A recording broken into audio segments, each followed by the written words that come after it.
My court consists of 4 men-at-arms. 4? But the pleasures of the court, sire, the music, the talk, the hunts and the balls and the great feasts. They are nothing to me. I have known them all, and they have not made me happy. I will keep nothing near me that does not make me happy. Welcome to Reconnect, the podcast dedicated to sharing and defending the good news of Jesus Christ. All religions, except Christianity, require mankind to work to overcome our greatest problem. It is in Christianity alone that we have divine redemption through the person and work of Jesus of Nazareth, who through his life, death, and resurrection defeated sin, death, and the devil forever. Reconnect us, O Lord. All right, welcome to episode 21 of Reconnect. Before we get started on this episode's topic, I want to just share some comments that I received in the andyrasman.com blog. So all these episodes can be found at andyrasman.com under the Reconnect podcast category. And when you look there, all these shows will have episode links and other things that you can either listen to or watch or read. So I encourage you to go there. And I just want to share a comment on episode 9, which was about Christian stereotypes. We have a commenter from the UK, I assume, who said, "This is the stereotype for American Christians. The stereotype for the English Christian is quite different in some ways. A Christian here is perceived to be rather well-spoken, definitely middle class, good job, the type of people who have it all together, and most certainly wouldn't associate with poorer working class people or the marginalized or homeless. Far too busy being religious and superior. Christianity is a bit of a joke here, and sometimes it's very hard to separate the English social system from much of what passes for organized Christianity. Curiously, the English stereotype that pops up in most American sitcoms and movies, the posh, otherworldly one, is more or less the same as the Christian stereotype. Go figure, as I believe you say, across the duck pond." And another UK listener, which is interesting, because I don't get too many comments on these, and there's only been 18 downloads from the UK, and both of them have been from UK listeners. So for episode 19, which George and Wes and I spoke on this Kevin DeYoung article, How Do I Know I'm a Christian? Richard from the UK said, "I've agreed with you wholeheartedly on the Kevin DeYoung post, and I will be listening and reading the 2 links above. Be bold and a lot more humble than I." So I'm just throwing it out there to say, hey, people are listening in other parts of the world, and I think that's the great thing about the internet, is that we can reach a lot of people today from wherever we're sitting. So if this is you listening, going, hey, I wouldn't mind doing this, I could have my own little niche audience somewhere, I know people may be listening, or I have something that I can share, go ahead and go for it. Some people may be like, hey, there are too many podcasts already, but I think we all can find an audience, no matter how big or small, and you may be able to share the gospel with them. So that would be my encouragement to you. And if you're listening in another country, I'd love to hear from you just to know how you found the site, because I think the way internet searches work is that it usually pulls up things that are in your country first, or websites linked to your country. So I'm just curious how you found out about this if you are listening in another country, and there are a good number of listeners from outside of America. All right, so with that, today's topic, the meaning of life. Why are we here? What's life all about? Is God really real? Or is there some doubt? Well, tonight we're going to sort it all out. For tonight, it's the meaning of life. Sure, last I heard, I think The Purpose-Driven Life was the #1 bestseller after the Bible. So clearly people are into this topic, the meaning of life. People from all sorts of social backgrounds, cultural backgrounds, linguistic backgrounds, religious backgrounds, and we all probably come to a different answer on this. And just kicking around ideas on what we can do with the show, George suggested this because he seems to know a good bit about the topic from a paper that he wrote. He shared it with me. I read it. This is a really great paper. It will also be on this episode's post, so you can read it in full there because we won't be able to hit on all of it. So with that, George, what were you thinking of this topic for our theme of sharing the gospel? Yeah, that's a good question. I think it's something that I've noticed as a common topic that comes up especially with people who might describe themselves as atheists or agnostic, people who don't turn to religion to find meaning in life. And so there's always an opportunity there to get at this question of, okay, well, I know from a Christian worldview how I would approach this topic, but how do you, as someone who can't point to anything transcendent or can't point to a God to ascribe meaning, how do you go about wrestling with this topic? Because I think it's certainly one that I would claim that every human has to grapple with at some point in his or her life. That, okay, what am I doing here? What is the point of all of this? What is the meaning of life? So I think that's why, I thought when I was talking to you, why I thought this would be a good one to kind of dive into.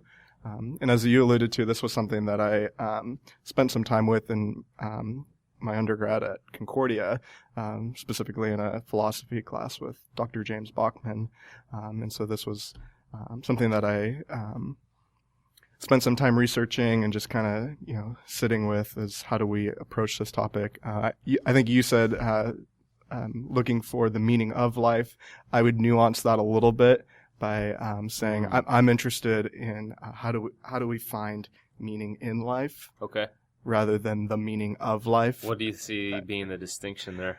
I think that it's just I first want to challenge the assumption that everybody has to find a meaning of life. I think many people have just given up on that altogether. And I'm more interested in saying, can we at least come to a place where we're saying, let's just at least search for some meaning in life. Yeah. I think there are still so many people in our society who would say that you can never come up to it, and you can never come up to that conclusion, and there's really no point of even trying. So I want to drive at, let's at least start with the foundation of, let's search for meaning in life. Okay. And even if we come up with different answers to that the exercise in and of itself is still Right. worthwhile. And meaning in life, that seems to imply, the way I'm hearing you say it, meaning to my current situation. Was that correct? Because at least that's what I hear when I think in life versus of life. And so maybe it could be in flux if it's a meaning in life. Because Sure. my meaning now is quite different than it would have been in high school. Yes, because definitely. my duties and roles have changed. Being a teenager. You probably did not have a kid and Yeah. a wife and all these things. Yeah, so meaning shifts. Yet you could still have meaning in your life. And so I think that just that nuance of I'm not so much interested in coming up to that we all have to arrive at the same conclusion that, yes, we as Christians all ascribe to the same meaning of life, but I think we can at least have a common speaking point with Christians, non-Christians, people of any faith walk, that we're looking for what drives like everything that we're doing here. Why does it matter at all? Yeah, good. So I know you wrote the paper on Solomon's understanding of this as portrayed or expressed in Ecclesiastes. Yeah, so that's ultimately where I landed, as I think this is I would posit the best place to look. It's a really fascinating book in the Old Testament, and so I guess just to kind of dive into this, that in Solomon we find an Old Testament figure who literally personifies philosophy. And if we're taking philosophy to mean the love of wisdom, we find a man in Solomon that he had asked God for wisdom rather than any earthly richness, as we see recorded in 1 Kings. And so he's recorded as the wisest king in the history of Israel. And fortunately for us, his philosophy of life is well noted in the book of Ecclesiastes, in which he searches for a meaning to a life that appears meaningless. And so I argue that in examining in Solomon's philosophy of life as applicable today, it's necessary to first start with identifying his credentials and the purpose of his writing, and on that basis then we can recognize his premise and search for a conclusion, and then ultimately propose his search for a philosophy of life as well suited for our American culture that is now seemingly settled for a trivial meaninglessness. Yeah. I like how in your paper, you said that he actually starts his pursuit contrary to what Jewish wisdom literature commonly did. The Jewish wisdom literature, maybe you can explain wisdom literature too, since I'm sure you got that pretty well down after studying this, and can do it better than I can. But he went contrary to focusing on divine revelation, but instead focused on his personal experience, which I think is a cool thing to consider. Like, if we can work from our personal experience and build to God exists and in him alone we can have meaning in life, that's a really good place, because we all have experiences and we don't all necessarily then have to accept or agree, initially at least, that there is this divine revelation. Yeah. So what do you think led him to do that route? So to talk about wisdom literature a little bit, I kind of outlined 3 basic assumptions of wisdom literature in the Old Testament. First, that wisdom is divine. It's taught by God through authorities. And in this case, it's the authority of the king. Second is that wisdom is not like prophecy, which often addresses the whole of society in order that it might be transformed. But instead, wisdom addresses individuals who will then have an effect on society. And then finally, wisdom is more concerned with practical knowledge than theoretical knowledge, with the expectation that a wise person's moral character formed by God through his word will lead to wise living. And so, I go on to say that it's impossible to read wisdom literature from a strictly humanistic perspective, for it was intended for far more.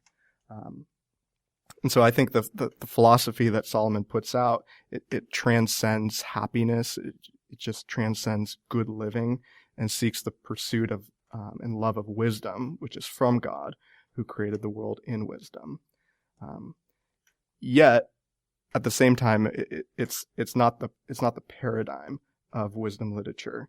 And so there's an author, Gerhard von Rad. He wrote a book called Wisdom in Israel. It's kind of respected as the definitive work of the 20th century on wisdom literature.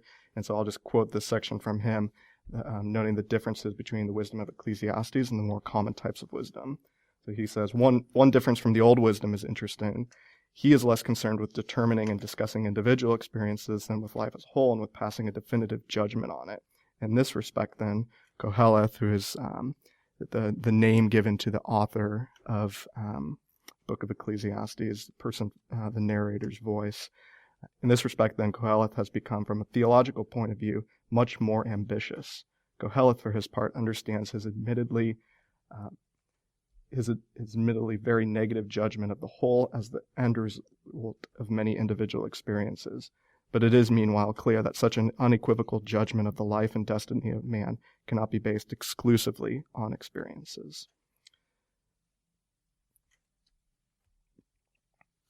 So, kind of going from there, and I brought up the topic of Qoheleth, and so, I'm not... Which was the title of the paper. Yeah. Yeah, so, and I'm not I'm by no means a Hebrew scholar, but I'll give it my best hand here. So this is the first person narrative that the speaker is identifying with, and it sometimes gets translated as the preacher. I don't know, what is your Bible? Preacher in the ESV. Other translations use synonymous words, but it's in Hebrew. There's the triconsonantal verbal root would be transliterated as QHL, and then so when you fill in some of the vowels, there is how we land on it. But so just when I open this up in a Hebrew lexicon, I get the following definitions: assemble, summon, a convocation, a speaker in an assembly, and then we get Ecclesiastes out of that. It's just the Greek translation of the Hebrew.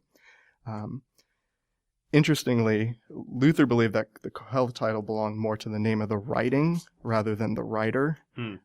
So you might understand that these words are words that Solomon spoke publicly in some address. Solomon wasn't attempting to call himself a preacher, because that wasn't his vocation. Yeah. But rather that this book was preached. But I actually kind of take this a little bit one step further, in that preacher isn't one of the translations for that verbal root of kahal that's provided there, but rather I think it could be argued that the assembling or the summoning, the gathering together, could actually be applied to his experiences. Right. And so I want to argue that it's that Solomon, having lived the life that he did, a life of extravagance and trying many different things, and having pretty much anything he wanted available to him, that from gathering all of these experiences together, he could then speak from a position of wisdom that he then passes on to us. I like that part of the paper where it was basically, this is a collection of his wisdom, collection of his experiences. It's a sum total of his experience. I've noticed you put that a lot through the paper. It was like he took everything that he saw and searched it all. Yes. He didn't just go, I'm going to limit my search just to the Bible and what it says, or the Tanakh, or what. I guess it wasn't even an established canon then, but it would have been God's word then. So it was like all my experiences. And what I think was neat, you just said there, he's gathering all of this. The ESV, even in its footnote on the translation footnote, says that this could mean collector. So it's kind of like his collection, like you were saying, like he's gathering all these thoughts together. And surely that could be people. He's gathering people together to speak to them. But I think there's also opportunity it's interesting to think that this might also be he's collecting these experiences, that this isn't just a man sitting at his armchair and saying, oh, you know what would be a good philosophy of life is no, I've gone through this. And this was very much a process of, well, what if I think this is the meaning of life? What if I think the meaning of life is eat, drink, and be merry, for tomorrow I die? Well, no, I can try that out, but it's not. But at the end of that, I realized that didn't work out so well for me. Yes, coming from lived experience. Yeah, awesome. And then I guess from there, the summary is vanity of vanities under the sun. Yeah, so this is kind of what his premise. What I've called his premise, and I'm just kind of drawing on that from these are the two phrases that get used the most repeatedly throughout the book of Ecclesiastes. So vanity of vanities. The word vanity there gets used 38 times throughout the book of Ecclesiastes. The Hebrew word translated vanity is literally the word for vapor. And then just vanity of vanities just becomes like the superlative, the way of saying the most vaporous, or you get the idea. And so by saying that it's the vanity of vanity, the vapor of vapor, it's that there's nothing more empty, more futile than life, which is the greatest and highest vanity of all, total and utter vanity. But like I'm saying, I think, I don't know that vanity is the best way to translate that it's in that it's debatable, whereas the word vapor is closer to a scientific truth. So I'll quote one author here as saying, one can say all is becoming vapor, which means that there is nothing to existence which is not in a constant state of flux, having a vaporizing tendency to dissipate itself into nothing or into something else, a tendency of utter transiency, like an evaporation, a dynamic unsubstantiality, an impermanent nature in all things, which constantly changes and vanishes away like a vapor fleeting into space.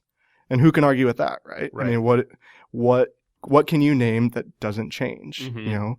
Nature erodes, our styles evolve, our earthly belongings come and go.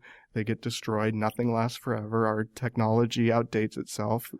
Who can even, people, who can argue that, there is that, there's not we can't describe anything as in a state of permanence. Yeah. Which is interesting because that's basically what the Buddha said and recognized about the world as well. It's one of his marks of reality that everything is constantly changing. Yes. He went so far to even say we are constantly changing. He denied the individual soul, or any individual permanence. Like your name is just a convenient title to label all your parts, which are always changing and always different. Yep. So you can't put your finger on it. But it was interesting that with the Buddha, it seems like very similar to some of this stuff here. All things are in change. Everything's temporary, and we resist this change. And because we resist this change, we want to keep what we have that's where our suffering comes from, because of this desire to go against this natural flow of nature. Yeah. And so it's interesting. The Buddha went there, and he came up with a completely different answer to the solution of the problem. Right. And so I think Solomon's answer is really what we need to hear. But there's also a qualifier to the vanity of vanity, and that It's probably what the Buddha missed. It's this other phrase, a vanity of vanities under the sun. And so here's where I think that there can be some critical misunderstandings of what his premise is if we don't consider also that phrase under the sun. It's one that occurs 29 times. There's also a related phrase that he uses, striving after the wind. But so what Qoheleth is doing here is he's limiting his premise to that which he can objectively observe, that which he can see, that which he can hear, smell, taste, touch. When he says then that all is meaningless and vaporous, it is only that which is under the sun. So what does that mean then? To find meaning, one must look from outside a human perspective into the realm of divine, right, that of wisdom, which comes from God. And so I think we can't miss that point of that. He's not saying, oh, everything is just vanity. Mm-hmm. Well, no, but it is fair and it is just objective to say that everything under the sun is just becoming vaporous. But that doesn't mean that there's something above that. Right. That's in the physical, the empirical, like you're talking about. Exactly. That's good. So then, kind of just to touch on how he goes about this, and you can agree or disagree with his premise or his conclusion, but I think his investigation is respectable. It's an honest and thorough search for his own philosophy of life, and so he decides to search further and draw conclusions about life solely from his own experiences. And so one author kind of called this a dialectical induction, in which he begins to enumerate particulars in order to support the universal proposition with which he opened the book, namely vanity of vanities. And so he kind of, I think you were kind of getting at this earlier, that it contrasts quite drastically with the typical customary Jewish approach, and in that he doesn't jump to conclusions. He submits received opinions to the acid test of experience and reflection. In formulating his thought, Qoheleth is criticizing the tenets of Judaism, presenting his own theoretical conclusions, and applying his conceptions to the realm of human conduct. And so he's progressing in a logical manner. He first identified the common problem of man: all is becoming vaporous. There may be no meaning to life under the sun. He then abandoned all common notions of wisdom and sought after a philosophy he could call his own. His search was unbiased as he looked in every arena of life to find happiness. The Book of Ecclesiastes has been called the greatest experiment ever designed to test approaches to success, enjoyment, and contentment in life. And it's for this reason that I argue that his search is well suited for people in our culture today. Another kind of interesting, just little factoid, and I don't know exactly how this could be objectively proven, but it's often reported that the Book of Ecclesiastes is the most often quoted book in the Bible by atheists and religious skeptics. Yeah. And so I think some Christians would then, want to kind of shy away from it or dismiss it.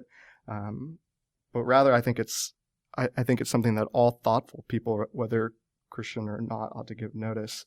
And I'll quote one author here that's saying, if one can understand what was the actual problem that the sage was facing and appreciate the fact that he dealt honestly with the situation, also realize that he did intend to make a real contribution toward the solution of this difficulty, then the ideal of life which he advocated and defended, I feel sure will be consonant with the highest religious faith.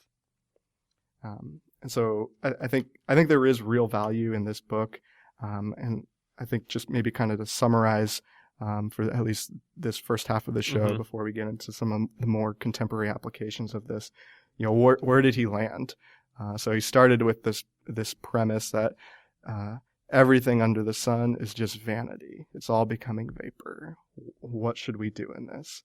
And so, at the very end of the Book of Ecclesiastes, we have this line: "Fear God and keep his commandments, for this is the whole duty of man." Kind of an unfortunate thing here is that, at least in my ESV translation, the word duty gets added. And this is, something that I was kind of working through as I worked on this paper. And like I said earlier, I'm by no means a Hebrew scholar, but the word duty does not actually appear in this text. And Hebrew does have a word for duty that could have been added here if that's what he was trying to get at. But the fact that it's not duty. We're not talking about a deontological philosophy here of you should do this. But I think the text better is trying to drive at the idea that to fear God and keep his commandments is for all of man. And I think you can take that in two ways to say that it's for us all, and it's for the allness, in air quotes, of us. That this is where we find our allness. This is where we find our meeting. Yeah. Is in fearing God and keeping his commands. What it means to be human. Yes. In the way we were created, intended to live. Yes. Yeah. And obviously sin has mucked that up. Yeah. Which is why we need to share the gospel. So we're going to talk about how we can use this premise that Solomon has laid out in Ecclesiastes, that everything under the sun, mind you, is vanity, or a chasing after the wind, another phrase used again and again in the book as well. We're going to talk about how we can take that and use it in our world today to share and present the gospel of people that desperately need it. And so for the break today, I'm going to actually play a whole song for you. The bumper music at the start and end of every segment is by a band called Joyous Wolf. Don't think too hard theologically on this. It's some kids probably just in college right now. They're not really thinking about what it may imply theologically to say Joyous Wolf. I know I had two of these students, both of them confessing Christians, and I don't know where the band is necessarily in terms of what they're presenting. I've only heard two of their songs that have been released so far, but they gave me full permission to use these. And the deal is just that I would periodically plug their band. So Joyous Wolf, I'll have a link on the blog post for that. I'm playing the second song in full. It's their first single off their first EP, and it has an official video because there's a line in there about what's the point of life, what's the meaning of life, why am I living? So that line is repeated a good bit. I forget the exact wording of it. As if you clearly will hear what it is, though, listening. So God bless you, and if you hate this music, skip forward probably 4 minutes.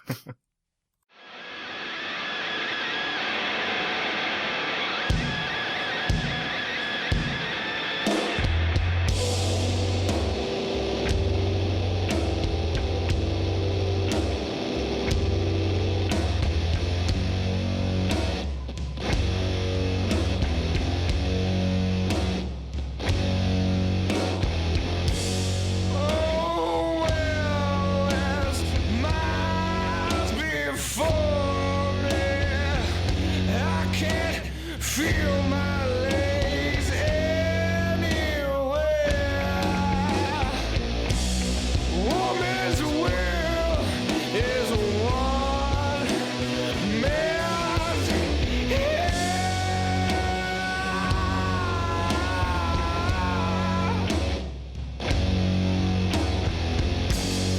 Every single day I wanna die. I've got too little to live for. I don't even really want to try. It's all I got, so leave me today. Yeah.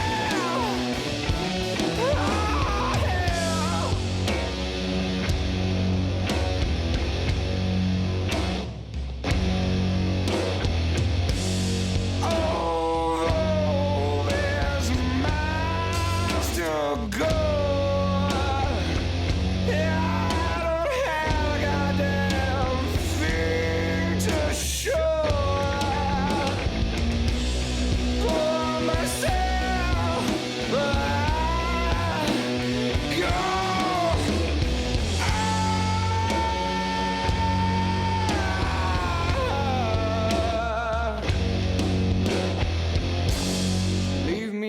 Peacefully sleep and never ever let me weep. If I cry, I might seem too weak. And I'm not leaving this room alone.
To financially support Reconnect, visit contradictmovement.org and order your copy of Contradict, They Can't All Be True. Contradict stickers and tracks are also available. Again, that's contradictmovement.org. All right, listener, I hope you didn't mind listening to that Joyous Wolf song. I did ask one of my students, though, what's up with Joyous Wolf? You know, wolves in the Bible are typically shown to be against God and his flock and his people. We are sheep. And they just said they threw in a bunch of names and adjectives and just pulled stuff out. And Joyous Wolf is one of the ones that came out. And they just seemed to like it because he pictured a little wolf all happy playing a flute or something like that. I have no idea. I guess it's what they came up with. They said they like bands with animals in their name. So it's just kind of what came out of the hat.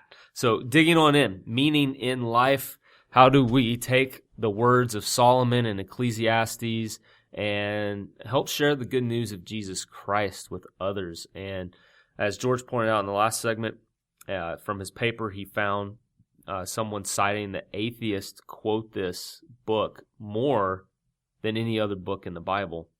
And so this is something that does resonate with them, I'm sure, in some way. And as well, I know the band The Byrds took the words of Solomon in chapter 3 and made a whole song of it in the 60s to every season, turn, turn, turn. So this definitely, maybe that's even a way that this got into the hands of, you know, pop culture and sort of the pop atheists or whatever. But who knows? So, George, what are your thoughts? How does the words of Solomon become a way for us to preach? Yeah. Using that preacher word, that Qoheleth that we talked about. Yeah, I just think it's directly applicable. I think that attitude of man, everything is just, what's the point of all of this? Mm-hmm. It's all just vanity. Who cares? Eat, sleep, and drink. Eat, sleep, and be merry, for tomorrow we die. I think all of that I see it so much in our society and the people that we're talking with on college campuses, that I can't help but see the connection of how much this call from Qoheleth to, hey, no, actually, like let's take a minute and examine this. Mm-hmm. Let's see what is the purpose of all of this. Yeah. I think there is so much wisdom in that. And so, I think the relevance to our culture today is completely on point to what Ecclesiastes is getting at. I think kind of as a way of approaching, where, how, in the paper I call Qoheleth a preacher for our time. And I think that it's what he's speaking to. There's this quote, there's this little catchphrase from this ethicist H. Tristram Englehart Jr. That has always stuck with me.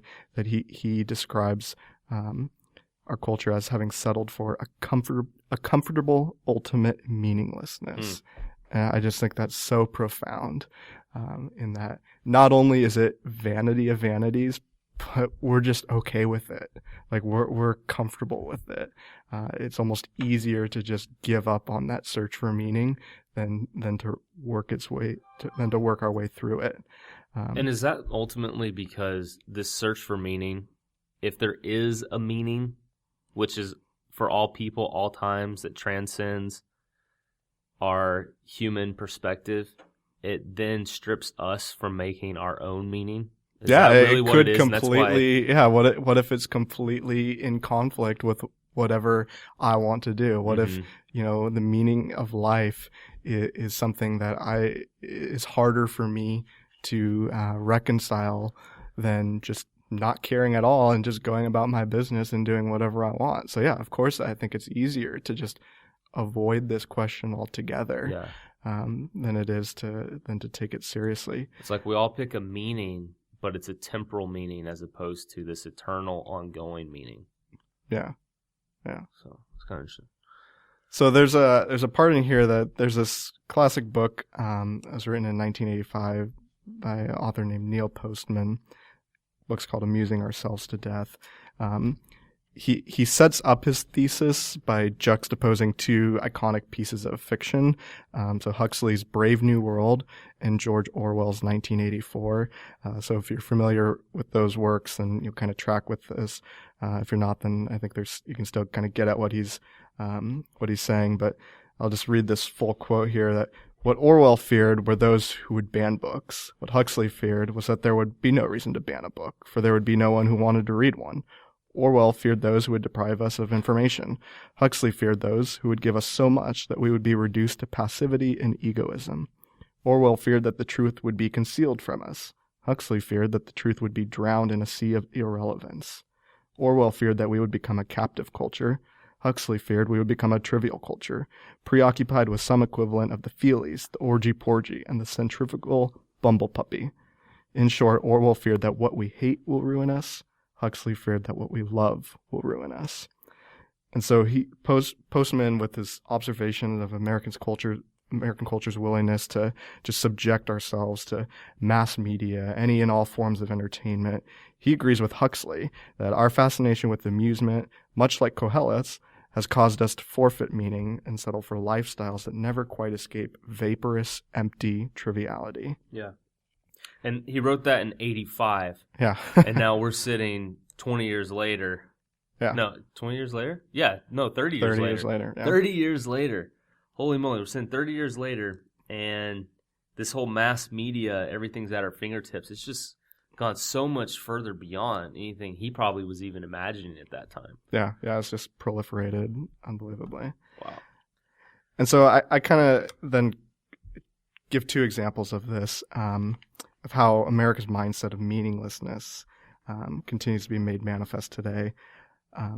So the first kind of involves this claim that America is a pluralistic nation that allows for autonomous, pro-choice, and I don't mean to use that term in any loaded way, autonomous, pro-choice individuals. In reality, though, I think from what I see, and Andy, I think you'd probably agree with this, that we really fall short of that description. I think for a nation to be truly pluralistic, it has to recognize the differences between people as in fact being significant differences. Instead, we work so vigorously to cover up our differences.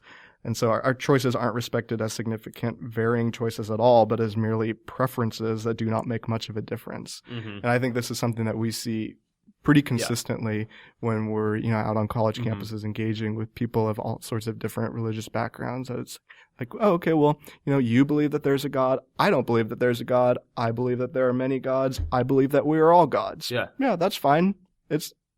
You're you, No I'm me. Yeah, no problem. And the one I always get to is, well, what does it matter what you believe?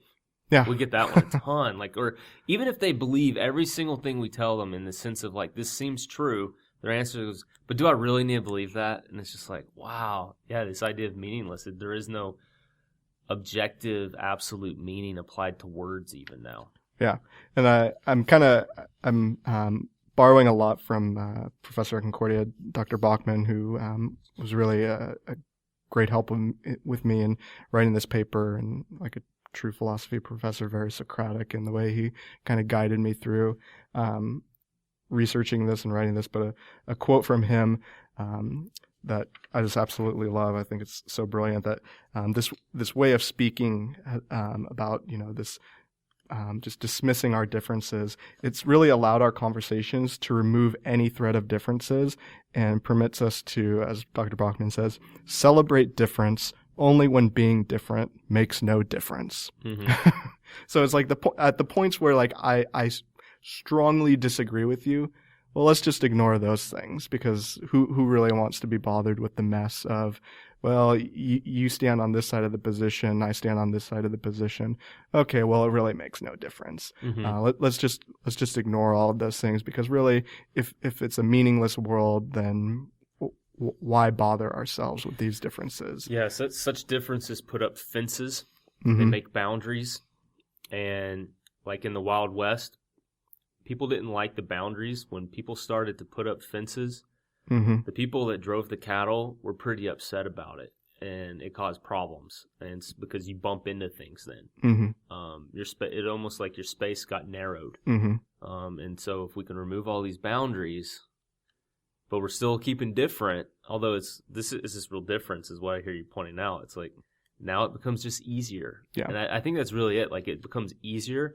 And that was a quote that I love, maybe the best from what your paper says, is that wisdom literature is biblical wisdom that isn't necessarily designed or intended to make life easier. In fact, it may make it all the more difficult. Yeah. And I think that's what we're facing up against. Jesus never told his followers, hey, if you follow me, you're going to have the mansion, you're going to be a king, you're going to rule over everything and have no problems your entire life. You're going to live forever and never die. It's like, no, this is, it's not going to end well. All of you are going to die but John. Yeah. Yeah, something that I find myself often saying to people out on college campuses is I can make no argument for the utility of a religion, but I can make an argument for the veracity of a religion. And so, because sure, can you find helpful things in any religion? Absolutely. Nobody's going to argue that. But what I'm more concerned with is it true? And so I think, this gets back to this question of meaning and how are we going to, where are you going to look for the source of this meaning? Well, I want to look to somewhere where I think there's truth, first of all. Right. If we're looking only to the human perspective and to the temporal meaning in life, Christianity actually is not very useful. No. Yeah, in this life there will be many troubles. Yeah. It will ruin your life if you actually are going to live by these tenets. Yeah. If you got 2 coats, give 1 away. Like, yeah, you're going to reap some benefits because some people are going to obviously, this is a nice, caring, loving person. They take care of people. You're going to get some love reciprocated back to you, but it's not guaranteed. And even then, what Scripture actually teaches is don't give, like when you throw a party, don't throw a party for people and invite the people that you know will then invite you to their party. Instead, throw a party for the people that you know won't even be able to host a party. Mm-hmm. Well, who wants to do that? Yeah, why? Geez. So where's the good news in this then, I guess, if we're supposed to be sharing the gospel? Yeah. It's eternal. It goes beyond this life to what's after the grave. Because I think, like you said, we're looking at a commonality. The one thing we all hold in common is that we have life. And that we're all going to lose that life at some point. And what gives true meaning is if there's something that goes beyond the grave, or it goes beyond the state of vapor, which goes to nothingness, as you pointed out. So, awesome stuff. But it's not hard to see where people are coming from if they don't have this this common ground of we are here for a reason. We are here because of a creator. We are created in his image. There is something more than all of us can see in our present, day-to-day lives and what we just see in the world around us. It's not hard to see how people can just become so can just give up on this whole thing if they don't have this sense of there's something more than all of this. And maybe just kind of the last point I'll make of this is another example of how our culture attempts to trivialize meaning. I really see a lot of fingerprints of this in just the push for a naturalistic explanation of the universe, development of humankind via evolution. And I really think that part of what may be motivating, what may be driving this desire is just to be able to say, hey, we're just here by a mere random and chaotic series of events. And so if that's the state of our universe, then why try to derive any meaning in life? That seems foolish if it's all just a random occurrence of events. And I'll just kind of as a last quote from this paper, and I think we have another article that we want to kind of introduce is naturalistic explanation provides a conveniently malleable worldview for people who have grown comfortable with explaining human life against a meaningless backdrop. Think how much more easily I can justify what I do with my life if ultimately the universe has no personal meaning at any level? When ultimate meaninglessness is the primary scientific backdrop for understanding life, you and I can simply create whatever personal meaning we find convenient. A sinful humanity is itching to hear that the ultimate foundation of life has no meaning. Mm-hmm. And I think this article that you found from J. Warner Wallace just hits this perfectly. If you want to introduce this. Just as George was, like, I think it was maybe the day George told me about this topic. I see this on my Facebook feed. J. Warner Wallace posted an article. When it comes to the meaning of life, the question is not what, but why. And his main thrust here is we all have meaning.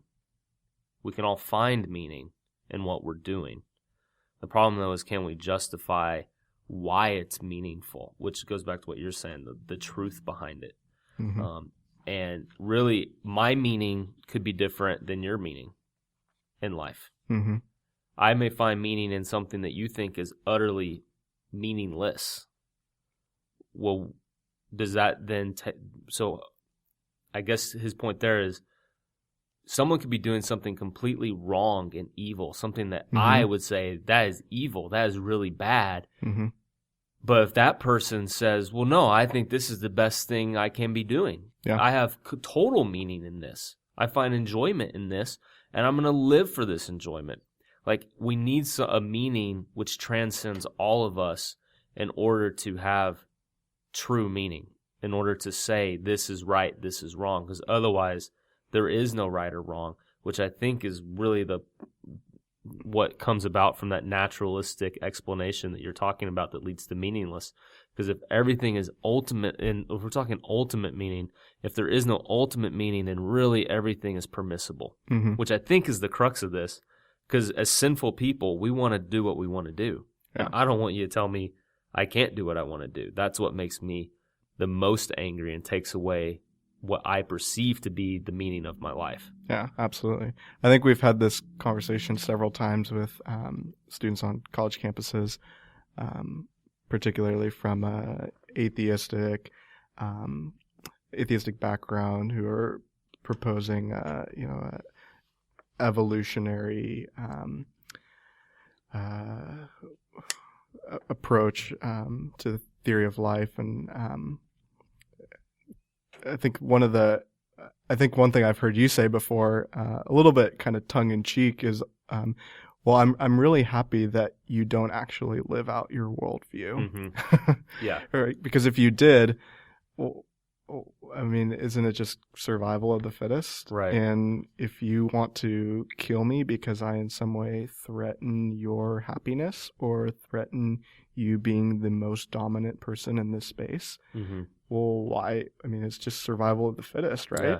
So from your worldview, why would that not be okay? Yeah.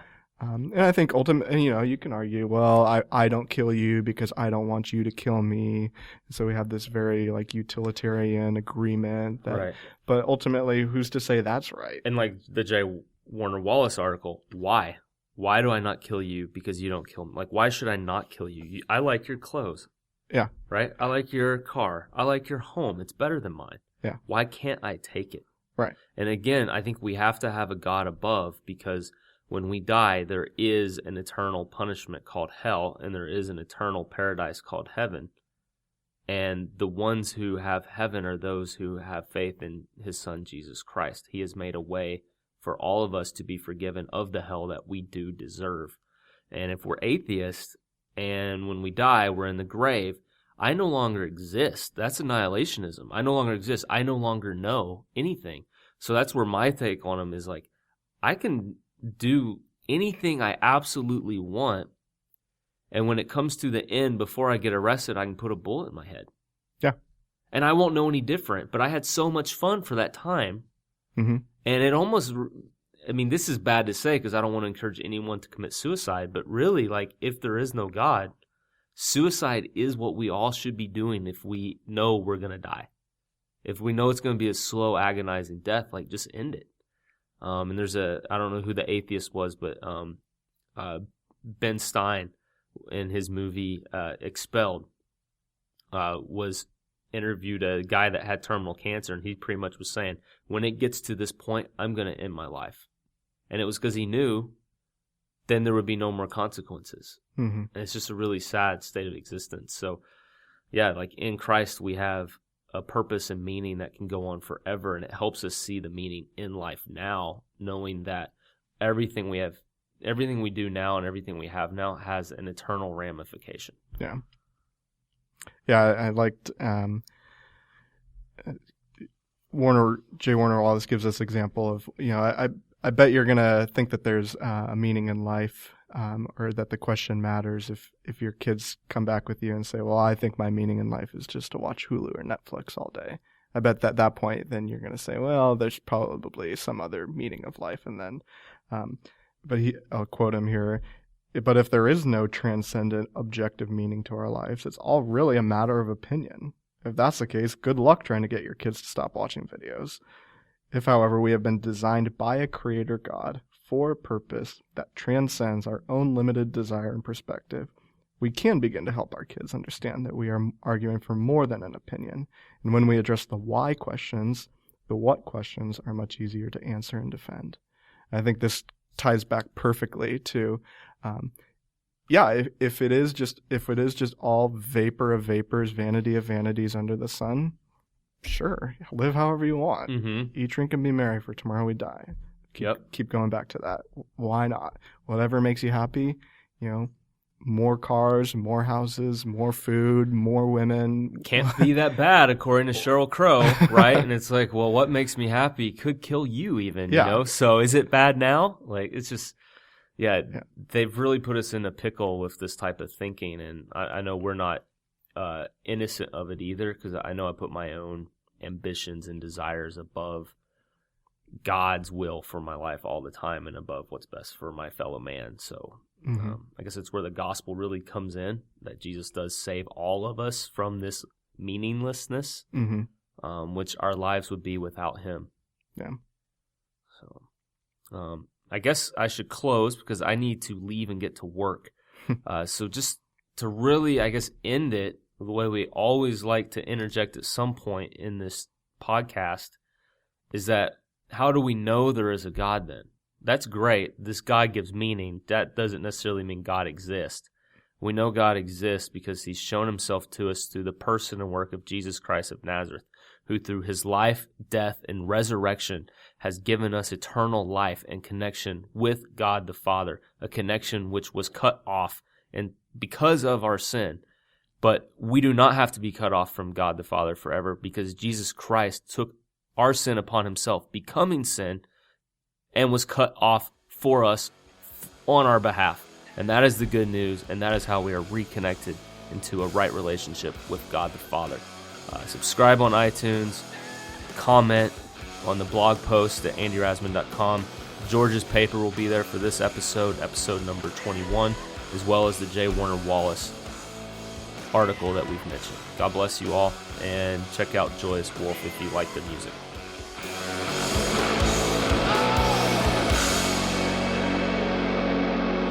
Your mission, if you choose to accept it.